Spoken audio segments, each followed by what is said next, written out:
And then there were three. And then there were three. That, without doubt, was Juventus' best performance this season. I don't think that that's even up for debate. Like, Sarri has suffered. He's been in the doggers, but I think Sarri has deserved to go to be suspended from the Brick Academy because I don't. Maybe it was Pjanic. Maybe it was something as simple as Pjanic being benched. Dybala, I still think needs to play. I still think he has to play. And I think Dybala coming on and scoring what has to be candidates of goal of the season. I don't think it will be goal of the season, but it is candidates for goal of the season because that was an outstanding goal. An outstanding goal. I'm going to talk a little bit about Cristiano. I'll talk a little about Cristiano, but there are just levels. I just think this game just showed that there is a massive quality gap between Inter Milan and Juventus. And for Inter Milan, it started well. And I think it was even Hazem that said that this obviously isn't the year for Inter to win, and that maybe when they just get better players, they come together as a team next season, then they'll really be able to now say what's up. But it's not there yet. This is definitely not there yet. So, look, man, quality, absolute, superb, amazing quality. From your boys, whatchamacallit. I mean, just absolute quality from Juventus. Like the way they controlled the entire game. Did Martinez or Lukaku have a shot on goal? Lukaku was completely ineffective. So just of an overall team performance, Juve just shot down Inter Milan. They shot them down, but this was the closest we've seen to Sarri.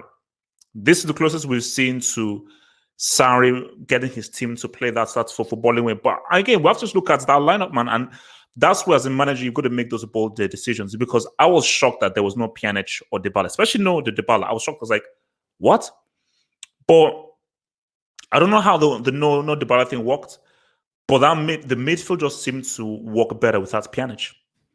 It just seemed like this. It was easily Juve's best performance this season. So if you're Pjanic, I think you'll be sweating right now because you're like, the team just produced their best ever display without me in it. And if Sarri looks at that and watches that, he'll say to himself that, okay, we have to use the same lineup for the next game and the next game and the next game, because the shame is he will probably still go with the exact same lineup, which I think is unfair on Dybala because Dybala came on and I think he just scored a superb goal. I mean, that was just because it's the dribble and the finish. And the finish, because normally, you'd say, look, bro, in that position, you've got to finish with your right foot. You have to finish with your right foot there. But how, because he's very left-footed, but how he was still able to finish with the outside of his foot, bottom left-hand corner, from that kind of position, I just think shows immense and incredible skill. Absolute immense and incredible skill. Guys, I told you Real Madrid are a bunch of losers. I'm not even talking about Real Madrid in this game. I told you Real Madrid are losers. Oh my God, forget those guys. So look, let's talk about Juve. So yeah, man, I just think for Juventus, yeah, I maybe they've clicked. Maybe they've clicked. They take this performance up against Lyon. They beat them. Now, when we're looking at Conte, is why didn't he start Eriksen? Like, what's the point in getting Eriksen if you don't play him for? Because surely you got Eriksen for a game like this, because surely you want a guy with a bit of inventiveness. And what Inter were missing, there was nobody with an inventive or creative mind. There was nobody with a high pass IQ in that final third. I mean, Brozovic is pretty good, but I don't think Brozovic has the same kind of passing IQ that Eriksen has. So when Inter were in that final third, there were not interesting choices being made with regards to passing. So it was all very two-dimensional. There was no 3D or four-dimensional play. So you're like, I mean, how are you able to get goals if you can't really say what's up with regards to being creative in that sense? So I think Inter are out of it. I mean, it's over. I don't care about mathematics. I think this was the game because I said if Inter lost this game, their tight run is over. So all Inter have is the Europa League. And I still think that they can win the Europa League, but all they have is the Europa League. But Juve, these guys were really good. Now, I don't want to hate. But I just want to just ask a question. When and I just want to just get a reiteration from the guys in the live chat. When was the last time Cristiano got the ball over the wall? That's all I want to know. When was the last time that Cristiano managed to get the ball over the wall? Because literally almost every free kick I've seen of him since the World Cup, that ball smacks that wall. That ball doesn't sniff or go over. That ball snack that wall, man. And this is what I've always said, and my people will keep hating me. When Cristiano doesn't score, what else does he do? That's what I want to know. Is like, if you watch a game and Cristiano doesn't score, what else does he do? Okay, he has some nice touches here and there, a few simple passes, but what else does he contribute to the team? And when you look, see, that goal that Dybala scored, that's not a tap-in. That's not a tap-in goal. That is a highly technical goal. That is a superb goal. So people say that I hate whenever I say, like, okay, if Cristiano has scored 15 times in a goal, if there are 15 tap-ins, I don't care. Cool, great goal scoring, but scoring tap-ins doesn't excite me. The goal that Dybala scores, now that excites me. Because I'm like, my God, that is an amazing goal. That is a flipping amazing goal. And my thing about it is that Cristiano should always be there, because again, look, he almost scored.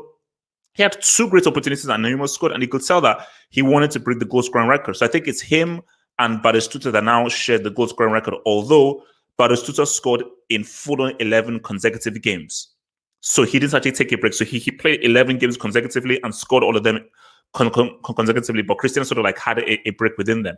Look at Batistuta was a bad boy.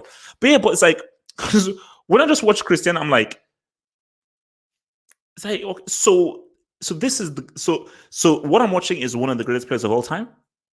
Like, so this is a great, and this is what he's been doing for the last 5, 6, 7 years, where if he doesn't score, like how many dribble completions, how many through balls, what does he do to affect the game? What amazing things does he do in the game? How involved is he in the game? How many good positive things does he do in the game to help his team? I don't know. And these are just facts. These are just facts. So when people hate on me when I say Cristiano doesn't get in my team, and Cristiano is a great goal scorer, but not a great footballer, that's what I say. Like, when I watch that, I'm like, how do you look at that and say he's one of the best footballers in the world? It's insane. It's insane if you look at that and say he's one of the best footballers in the world. That doesn't make any sense. It doesn't make any flipping sense.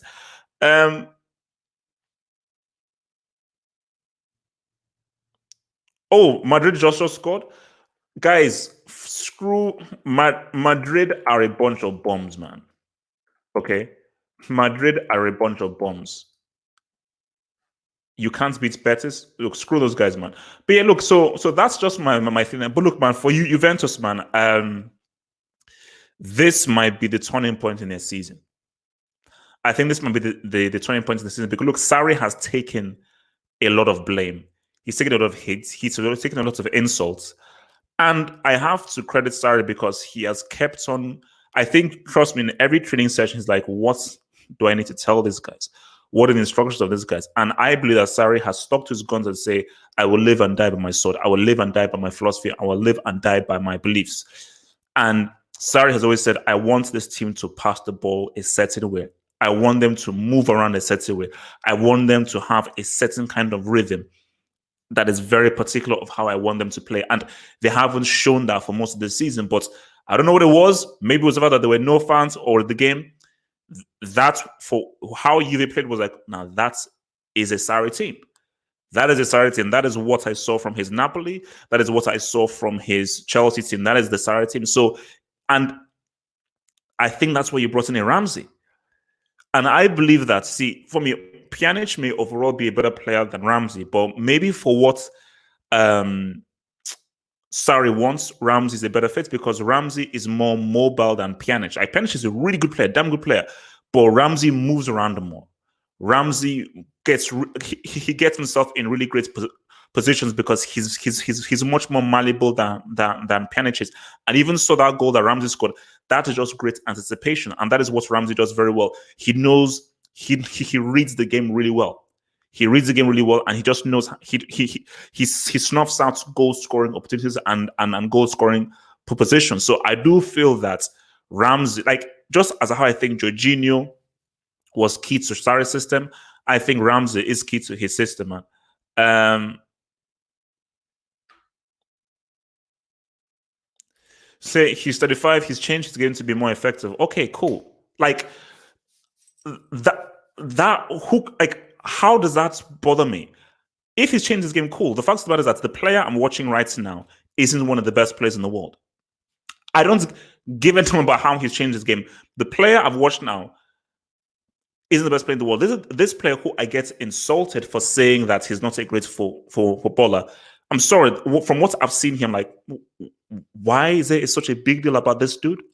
Why? I don't get it. Isn't this about football? Isn't this about quality football? We appreciate the great DMs. We appreciate the great defenders, the great tacklers. And because, again, there's a difference between being a great football player and a great role player. Cristiano Ronaldo is a great role player. His role is of a goal scorer. That's it.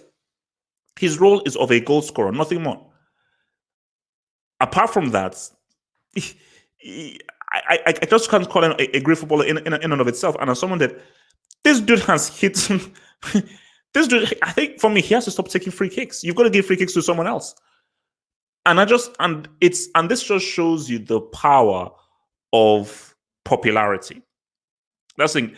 This shows you the power of popularity because it is a thing of where, because of his name and so forth, they'll give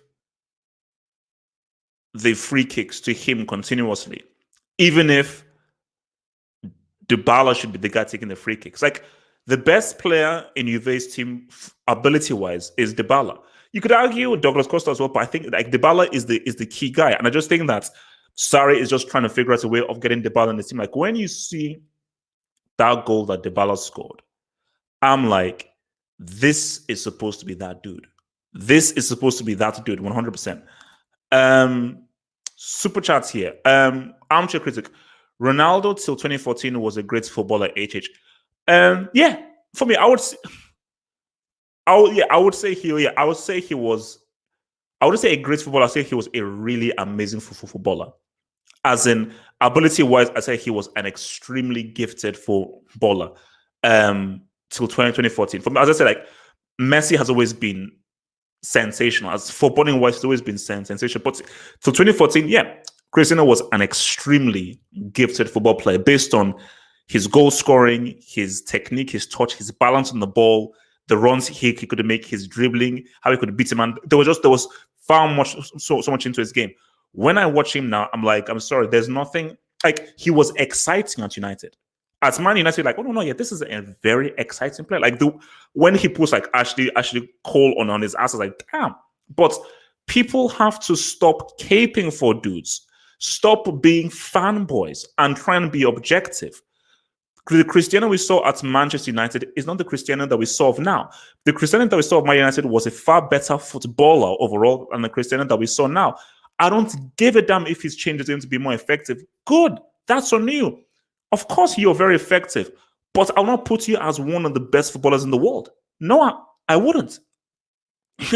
I wouldn't call you as one of the guys that has a high technical ability. No, I can't put you in the same category as a Messi, as a Neymar. Bro, I can't put you in the same category as a Dybala. Because some of the stuff that Dybala does on the pitch, I'm like, did you see that goal? For me, that may be goal of the season. Like Dybala's free kick, I think was it against who was it? I think was it against Atletico or was it against Lokomotiv Moscow? The free kick he scored in the Champions League, I think that's maybe goal of the season. That's an insane free kick. That's an insane free kick. So, and my thing about this is that if you have a situation where Dybala and Cristiano are both on the pitch, Why would you give the free kick to Cristiano over Dybala when Cristiano hasn't scored a free kick since 2018? When he hasn't gotten the ball over the wall since 2018. And people can say I'm hating and everything, but I'm just trying to be as fair as I possibly can. You can't look at the performances that he's had and say, oh, all because he's now much more of an effective goal scorer, he's one of the best players in the world. How are you one of the best footballers in the world when all you do are just score tap-ins and that's it? You just put the ball in the net and you do nothing else in the game. You're like, whoa. That doesn't make you one of the best in the world. That makes you one of the best goal scorers in the world based on a statistic. But for a graceful footballer, there is far more to it than just putting the ball in the net. There's far more to it than just putting the ball in the net. So unless you guys have a low bar with regards to what makes a great footballer, that's on you. Just that I always say to people, don't buy into the hype. Don't buy into the hype. No. You know what? I'm inducting Real Madrid's badge. I don't want to talk too much about Real Madrid because this is about Juve, Inter, but I am going to induct Real Madrid's badge. The badge is getting inducted, man. And look, Sergio better not even turn up for the hangout. Like Sergio, I don't even want to see your face. So look, man, for Inter Milan, it's not their year. It's not their year. They need to re-up, regroup, and just build upon for next year and so forth. It's just not their year. It's not their time, and they just need to just build themselves for another era. This is not their era, and I just think that but even more so than that, rather than it's not being their era, I just think their tactics. You see, look at how Ajax beats Juventus. That's how you beat Juventus. How you beat this Juve team, like you have to be there's got to be an interesting offensive plan with regards to what you have to beat a team like Juventus. That's why Ajax beats Juventus, because Ajax had flair and they were a very offensive team. They were a very positive-minded team, which is why they caused Juve issues. And De Ligt and Bonucci are not going to cause any kind of issues with the kind of very pragmatic approach that Inter Milan and Conte have. So the fact that there is a reason why Juve have beaten them twice this season, because I believe that it's a bad matchup. It's a bad matchup because I just think Conte's tactics just aren't conducive with causing Juve issues. That's why I think that, if we see, because I think Juve still have to play Lazio. So that would be an interesting one to watch. Actually, let's just look at what does the Serie A table now say? So Juve are back on top. So yeah, Juve back on top, ahead by 1 point. Who's the third best player of our generation? The third best player of our generation.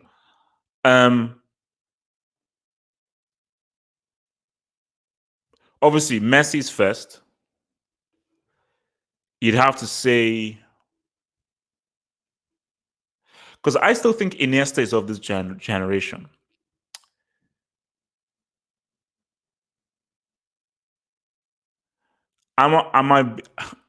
You know what? It's in terms of what? In terms of ability, I would say Iniesta.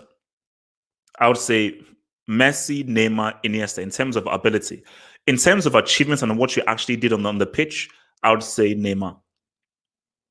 So I'd say Messi, Iniesta, Neymar. But if it's in terms of ability, I'll go Messi, Neymar, Iniesta. I'll say Iniesta is the third best player of our generation. Because Iniesta was some of the things that he did on the pitch was outstanding, absolutely flipping out. Like Iniesta was an incredible football player, an absolutely incredible football player. So it's, I think it just descends, because that question is two things. It's either ability or achievement. Because ability-wise, Neymar is better than Iniesta, 100%. Ability-wise, is better than Iniesta. But ability isn't just the only thing. Ability just isn't the only thing. I say, like, top is Messi. Of this generation is Messi. Then secondly, I would say probably Iniesta. So if you take everything into account, ability and what you've done and achieved, I'll say Messi, Iniesta. So this is ability mixed with achievements, Messi, Iniesta, and then that third spot is up for grabs. That third spot is up for grabs. That third spot is up for grabs, man. Yeah, I know people will keep saying. See, for me, with Cristiano, it's purely. If it's purely achievement, it's between Cristiano and Messi. But if you bring ability into it, Cristiano isn't in the conversation. Iniesta is light years ahead of Cristiano, ability-wise. Ability-wise, Iniesta is on a different level to Cristiano. I'm not putting Cristiano in the same conversation as Iniesta in terms of ability. I'm not putting Cristiano in the same breath as Neymar in terms of ability. In terms of achievements, Cristiano is leaps ahead of. He's not leaps ahead of Iniesta because Iniesta does have 2 Euros, a World Cup, and does he have 2 trebles? Oh my God! Wait! Oh my God! Wait! Does Iniesta have 2 trebles? I think he does because I think he was. Wait, was he in the 2015 team? I think it was because So my God, this dude has 2 trebles, 2 trebles, a World Cup, and 2 Euros. That is insane. That is flipping insane. Flipping insane.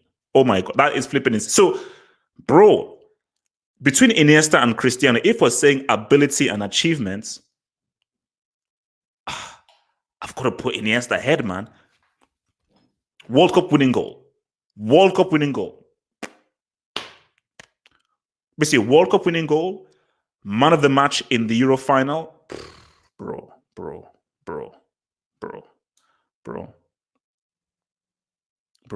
But you see, that's the whole point. So when I say Iniesta is better than Cristiano, you guys are shocked, but you're shocked because you just listen to what the media tells you, because the media keeps on feeding you this thing that Cristiano is amazing. But if you actually used your brains and say, what arguments are we having? If we're having an argument of achievements, an argument can be had. But so in terms of individual achievements, Cristiano wins. In terms of individual and team and so forth, it's up for debate because Iniesta has a lot. In terms of ability, Iniesta wins it. Iniesta has far greater ability. Iniesta is a far greater footballer than Cristiano is. That's not up for debate, But then again, do you want to apply your brain, or do you just want to just listen to what the media tells you? Do you actually want to use your eyes and engage your brain, or do you want to say, oh no, the media says it's Cristiano, Messi, Cristiano? So if you want that stupid way of viewing things and not actually say, wait, chill, forget the media. Let me use my brain and think about what is HH saying. Is he talking about achievements? Is he talking about ability? When he's talking about ability, that obviously brings into mind footballing brain, footballing IQ, assists, creativity, playmaking, goal scoring, technique, first touch, and so forth.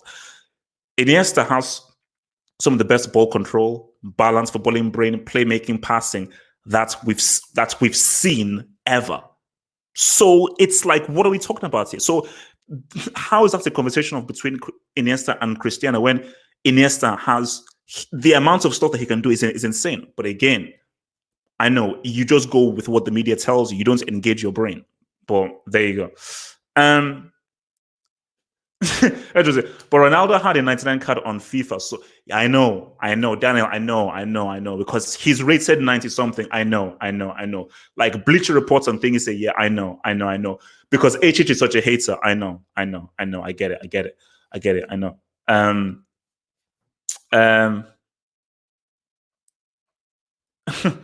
Griezmann.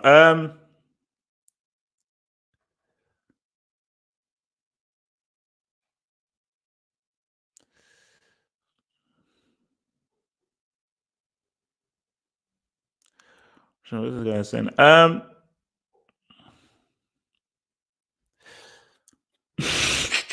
Martin Rosario, man, my guy, man. Look, man, me and Martin, look, man, we will go back and forth on this. So, guys, so just to round off here, because I have to build up for this hangout at 11 p.m. Juve are 9 in a row. Lazio, I don't think they can outlast them. And this was a great, superb performance by Juventus. Absolutely superb performance by Juventus. Sarri has given himself a lifeline, and I think Sarri has finally found his mojo. Inter Milan, it's not their year. It's not their year, and I think these guys they need a few more key specific players. They got outclassed, and I think Sarri tactically outclassed Conte. But for Dybala, must have been angry when he was on the bench. But my God, I think for me, Dybala has given us two great candidates for goal of the season. His free kick and the goal he scored today was a thing of absolute effing freaking beauty. Guys, I'll see you guys. At 11. Peace out. I'm out.